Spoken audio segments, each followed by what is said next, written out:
Avtomobillər artıq indi bildiyiniz kimi hardası bir il yarımdır artıq Azərbaycan bazarına girib. Burada artıq kütləvi yayılıb. İndi də artıq bununla bağlı müəyyən problemlər görməyə başlayır. Yəni ki, siz də sosial şəbəkələrdə bu videolara baxırsınız. Bu motorların dağılmağı, sonra hansısa başqa bir problemlər. İndi əsas bu motor yağı ilə bağlı danışmaq istəyirəm. Bu videolarda qabağıma çıxır ki, indi motorlar tökülür, xarab olur, səslər əmələ gəlir. Bunları açandan sonra da baxırlar ki, içəridə yağ palçığa dönüb qapqara, heç bilinmir yağdır, nədir, nə töküblər ora. İndi bunun da müəyyən səbəbləri var. Bundan bağlı indi sizə məlumat verəcəm. Əsas yəni bu yağların palçığa dönmə səbəbi onların yəni gec dəyişilməsi ilə bağlıdır.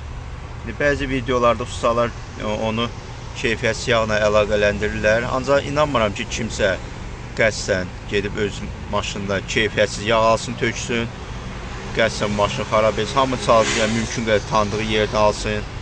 Yəni münasib qiyməti olsa da arsa keyfiyyəti olsun ki, yəni tez bir zamanda motor dağılmasın. Təsadüfən də ola bilər.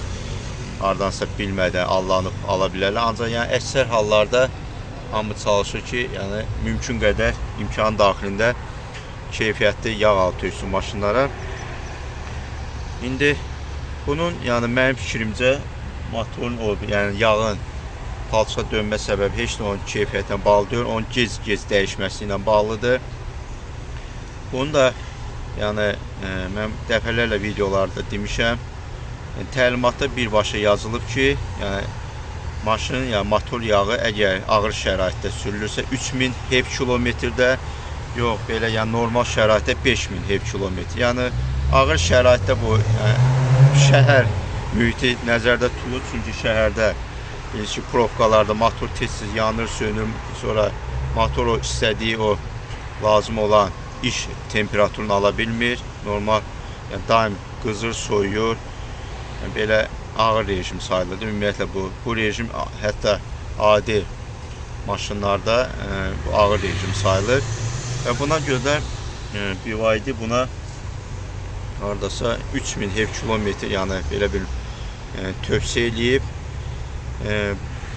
Yəni burada da heç yəni yağın hansısa keyfiyyətli olub-olmamağından söhbət gedir. İndi var 50 matlıq yağ var, adama 150 matlıq tökür. Ancaq BYD bununla bağlı yəni yağın keyfiyyətinə bağlı heç bir yəni təlimatda heç bir söz demir. Demir ki 150 matlıq yağ tökəndə bununla 10.000 sürə bilərsiniz və yaxud da ucuz yağ 3000.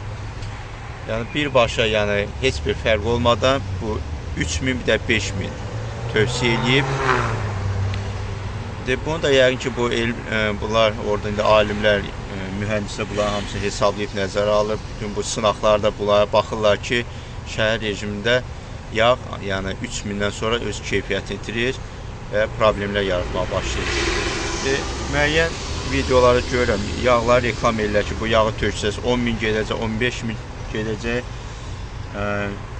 Alan adamlar da yəni bu reklama inanırlar. Fikirləşən hansısa bir məşhur bloger bunu reklam eləyirsə düz demiş olar. Ancaq hər halda nə qədər yaxşı məşhur bloger olsa da BYD şirkətin yəni mühəndislərinə elə də bilikli ola bilməz. Onlar yəni nəsə bilib bunu məsləhət görürlər. Yəni sırf buna əməl eləmək lazımdır. Mən özüm də həmişə çalışıram. Əsasən şəhər rejimində sürürəm. 3000 HEV-də dəyişirəm. Və düzdür, mən də elə də çox sürmürəm. 1 il 4 aya cəmi 14.000 getməmişəm. Yəni qısa məsafələrdə sürürəm. Yəqin ki, indi mənim sürdüyümlə 100.000 sürəndə fərq olmalıdır təbii ki. Ancaq yenə də maşın 100.000 sürülsə də, 150.000 sürülsə də onun üçün elə palçıq bağlamalı deyil. Yəni müəyyən aşınmalar gedir, detallarda sürtülmə yəni gedir. Motor artıq yəni köhnəlməyə başlayır. Ancaq o palçığın orada olmağı heç bir zaman düzgün deyil. İndi bunu belə açım sizə göstəreyim. Yəni normalda necə olmalıdır? İndi baxın. İndi bu krışkanı açıram. Görürsünüz ki, motorun içi baba ağdır. Görürsünüz, yəni bütün detallar ya təptəzə qalıb. Gördüyünüz kimi, yəni görünməyən yerlər də var. İndi bunu zaten krışkanın altı zaten palçıq bağlı eləyir. İndi videolarda baxıram. İndi mən özüm bir dəfə yoxladım da açıb sizin üçün də bir göstərim onu var. Adi salfetka ilə. Mən bunu krışkanın altın belə bir balaca buradan götürməyə çalışacağım. Və gördüyünüz kimi baxın. Görürsünüz sapsarı, yəni görürsünüz heç bir şey. Düzdür, yağı təzə dəyişmişəm. Ancaq fərqi yoxdur o. Palçıqlaşma gedəndə artıq krışkanın altında ilişib qalır. Qapqara mazut çıxır. Gördüyünüz kimi krışkanı belə əlimi saldım oradan müəyyən miqdar, yəni çəkdim oradan, yəni yoxladım. Görürsünüz ki, belə ağ, normal, sarı, təmiz vəziyyətdədir. Və bu vəziyyət ümumiyyətlə hər zaman olmalıdır. Yəni fərqi yoxdur. Siz bunu istəyirsiniz 100 min sürün, 200 min sürün. Yəni, motorda dediyim kimi başqa problemlər ola bilər. Kolsalar yata bilər və yaxud da nəm hansısa da indi işləməkdən istənilən yəni detal köhnəlir. Ancaq belə yəni hər zaman əgər siz bunu normal vaxtını dəyişsəz, sizin yağ həmişə var belə təmiz. Sən ən vaxt yoxlayacaqsınız ki, bu cür təmiz, normal vəziyyətdə olacaq. Və hörmətli izləyicilər, gördüyünüz kimi, yəni motorun yağı vaxtı dəyişəndə, yəni heç bir problem olmur, heç bir orada palçıq əmələ gəlmir, mazut əmələ gəlmir. Yəni məsləhətim odur ki, heç bu reklamlara inanmayın. Yəni təlimatda nədirsə ona əməl eləmək lazımdır. 3000-dirsə 3000-də dəyişin, 5000-isə 5000. İndi adam var, indi həm şəhərə gedir, həm trassa sürür. Yəni ola bilər qarışıq rejimdə. İndi təxmini onu özünüz də belə bir orta hesablama ilə götürə bilərsiniz ki, yəni daim tras yolda sürürsə elə 5000 hevdə dəyişin, yenə də problem olmayacaq. Ya motor orada şəhərdə olduğu kimi Nağrutskada işləmir. Yəni yağ keyfiyyətini itirmir. Lakin təxmini yəni 3000-5000 arasında, yəni şəhərdə daim sürürsəyiz 3000-i qətiyyən keçməyə imkan vermir. Yəni tez olsun, gec olmasın.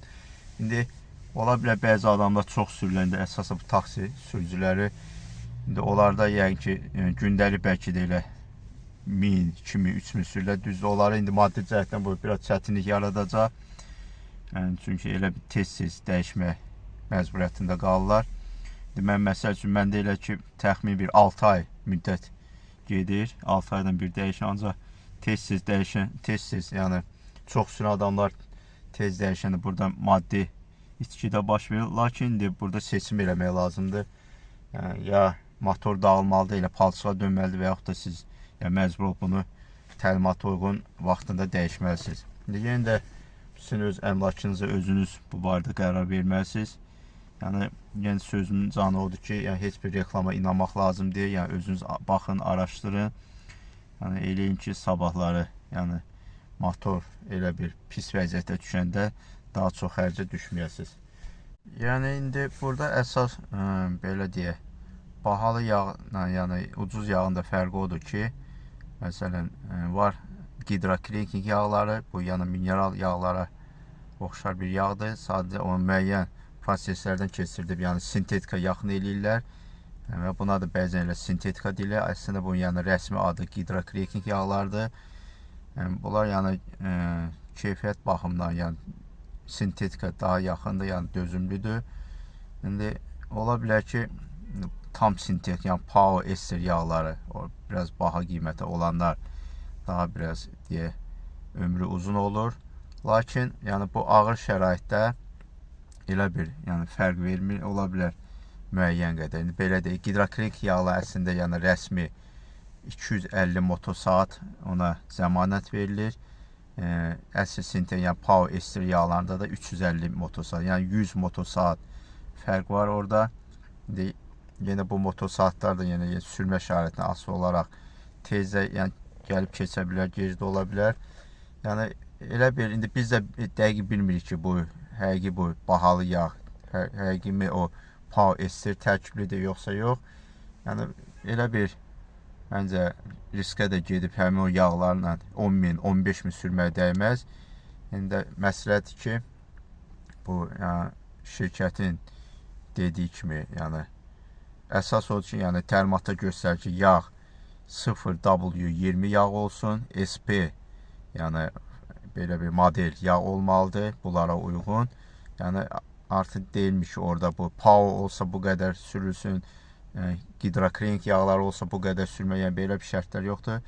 Ola bilsin ki, elə fərq olmadan, yəni bu ağır şəraitdir, hamısı bəlkə eyni vaxtda da keyfiyyətini itirir. Orada da əsas keyfiyyəti itirən odur ki, bu yağların içində, yəni əsas baza yağın içində müəyyən belə də qatqılar, prisatka deyirlər rus dilində. Qatqılar qatılı o müəyyən prisatka, həm yumaq üçün, onu için təmizləmək üçün müəyyən, yəni dözümlü o oradakı o prosesləri, köhnəlmə proseslərini biraz yəni saxlayan, gecikdirən bir prisatkalar var. Ancaq onların da müəyyən iş, yəni necə deyərlər, ömrü var. O müddətdən sonra onlar özü keyfiyyətini itirən kimi artıq tərsinə bir proses başlayır. Onlar özü artıq motora ziyan vurmağa başlayır. O quruyurlar, yapışırlar, palçığa dönürlər. Belə bir, bəzi palçığa dönməsə də motorun üstündə görsən ki, belə sarı parıltı və lak əmələ gəlir. O lak özü də bir ziyanlı bir əlamətdir.